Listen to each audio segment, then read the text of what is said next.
देखो बाबू, भारत का जो हमारा भारत देश आजाद हुआ, तो आजाद होने के बाद भारत को पूर्ण रूप से चलाने के लिए एक संविधान का आवश्यकता हुआ। तो जिसमें संविधान का आवश्यकता हुआ तो लोगों ने क्या किया कि सभी देश, कुछ ऐसे देश से जो महत्वपूर्ण तथ्य हैं, और जैसे मौलिक अधिकार, तो जैसे मौलिक कर्तव्य हुआ या मौलिक अधिकार हुआ, फर्स्ट में मौलिक अधिकार चलते हैं। तो जो मौलिक अधिकार है बाबू, वो अमेरिका से लिया गया था और अमेरिका से लिया गया था। तो जो अमेरिका से लिया गया था मौलिक अधिकार बाबू, अमेरिका से लिया गया था, तो यह जो है आर्टिकल नंबर, अनुच्छेद नंबर 12 से 35 में वर्णित है और भाग 3 में इसको रखा गया है। इसको भाग 3 में रखा गया। तो विशेष रूप से यह ध्यान देना कि कौन कौन है, 6 मौलिक अधिकार है। तो कौन कौन है, देखो 6 है। तो 6 कौन कौन है? पहला है समता का अधिकार। पहला क्या है? समता का अधिकार। तो समता का अधिकार का मतलब सभी को समान रूप से देखना। तो ये 14 से 18 में वर्णित है ना। मैंने समान रूप से देखेंगे, सामान खरीदेंगे तो 14 रुपया से 18 रुपया तक ले जाएंगे।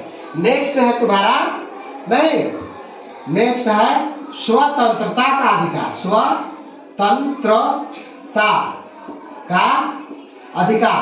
तो जो स्वतंत्रता का अधिकार है बाबू, वो 19 से 22 तक, देखो याद करने का एक तरीका भी बताएंगे लास्ट में, 19 से 22 तक। नेक्स्ट तुम्हारा है शोषण के विरुद्ध अधिकार। शोषण के विरुद्ध अधिकार। तो शोषण के जो विरुद्ध अधिकार है बाबू, वो 23 और 24 में वर्णित है। नेक्स्ट तुम्हारा है बाबू धार्मिक स्वतंत्रता का अधिकार। धार्मिक स्वतंत्रता, स्वतंत्रता का अधिकार, ये 25 से 28 में वर्णित है। नेक्स्ट तुम्हारा है शिक्षा एवं संस्कृति का अधिकार। संस्कृति का अधिकार, ये तुम्हारा है 29 से 30 में। और लास्ट है तुम्हारा, नहीं, संवैधानिक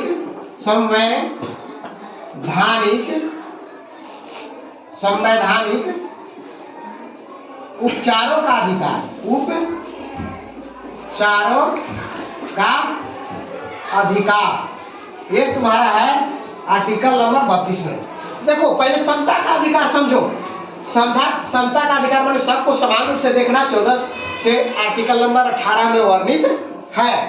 स्वतंत्रता का अधिकार, देखो ये 4 हुआ, इसमें 4, 14, 4, 18, 4, अब ये 3 होगा, 19 से 3, 22, 3 माने स्वतंत्रता का अधिकार, सभी को स्वतंत्रता प्राप्त है।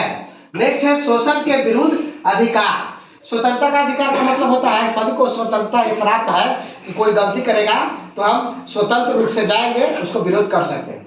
शोषण के विरुद्ध अधिकार 23 से 24 आर्टिकल नंबर में वर्णित है। तो शोषण के विरुद्ध अधिकार माने कोई हमारे ऊपर शोषण कर रहा है तो हम न्यायालय में जाके स्वतंत्र रूप से आर्टिकल नंबर 23 और 24 में उस पर जो है मामला दर्ज कर सकते हैं। नेक्स्ट है धार्मिक स्वतंत्रता का अधिकार। तो धार्मिक स्वतंत्रता का अधिकार का मतलब होगा हमको इच्छा है या तुम लोग को भी इच्छा है, जो इच्छा है धर्म, जिस धर्म को अपनाने का इच्छा है वो धर्म हम स्वेच्छापूर्वक अपना सकते हैं। नहीं, उसी को बोलते हैं धार्मिक स्वतंत्रता का अधिकार।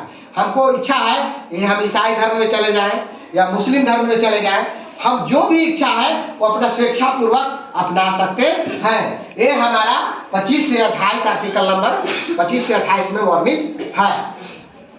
शिक्षा एवं संस्कृति का अधिकार ना, ये सभी को अधिकार प्राप्त है कि सभी को समान रूप से शिक्षा दिया जाए एवं संस्कृति प्राप्त है। ये आर्टिकल नंबर 29 एवं 30 में वर्णित है। संवैधानिक उपचारों का अधिकार आर्टिकल नंबर 32 में। उपचार का मतलब तुम हॉस्पिटल में जाओगे तो ये तुम्हारा अधिकार है कि अच्छा से जाके तुम नहीं चेक करवा सकते हो, ये तुम्हारा परम अधिकार है। तो ये सब अधिकार को भूलना नहीं है, समझ रहे हो? ये तुम्हारा क्या क्या हम लोग का अधिकार मिला हुआ है वो अधिकार को समझना है। नेक्स्ट तुम्हारा 12 से तो 35 हो गया। नेक्स्ट तुम्हारा है, देखो, नीति निर्देशक तत्व। नेक्स्ट नीति निर्देशक तत्व।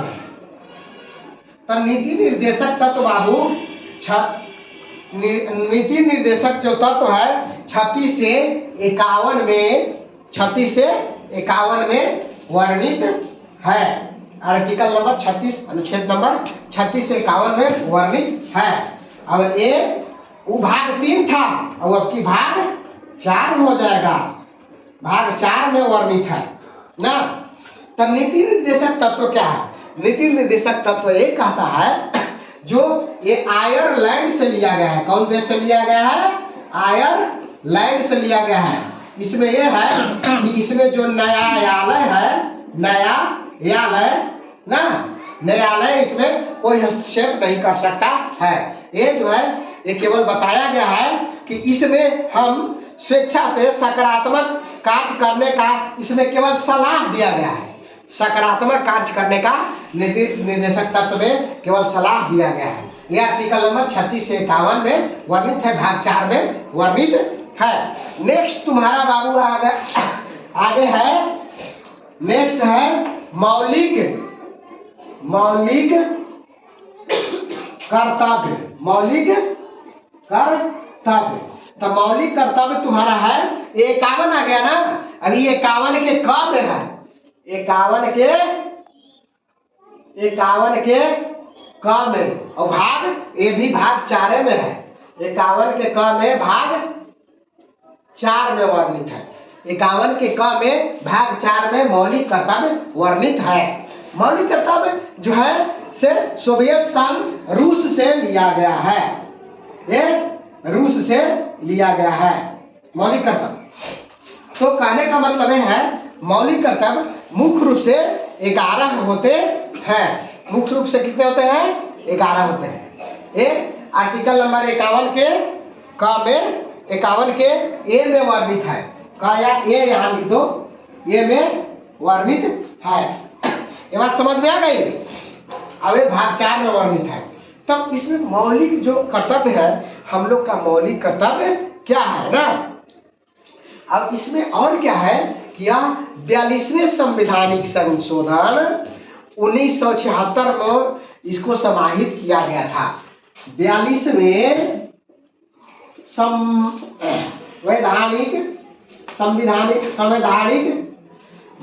संवैधानिक संशोधन सन 1900 संवैधानिक संशोधन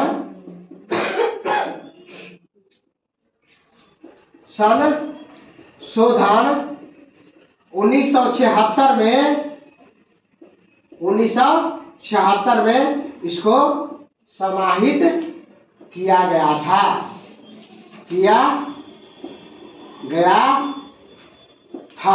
नहीं, ये तुम्हारा मौलिक कर्तव्य है। ये तुम्हारा क्या हो गया? मौलिक कर्तव्य। अब मौलिक कर्तव्य की संख्या कितना है? तो मौलिक कर्तव्य का संख्या है 11। मौलिक कर्तव्य की संख्या 11 है। आज का जो है, आज का चैप्टर इतना ही संविधान के रूप में समाप्त करते हैं। नहीं, और नेक्स्ट डे का टॉपिक रहेगा राष्ट्रपति, उपराष्ट्रपति, नहीं प्रधानमंत्री। तो ये सब के बारे में पढ़ाएंगे। और राज्यसभा, लोकसभा कितने आर्टिकल में वर्णित है, नहीं इसका कार्यकलाप क्या है, कितना साल में बन सकता है, कितना साल तक रह सकता है, आर्टिकल नंबर कितना में वर्णित है, ये सभी जो है अगले दिन नेक्स्ट डे पढ़ाया जाएगा। आज का टॉपिक यहीं समाप्त होता है। Share, like, subscribe and comment करें। That's okay.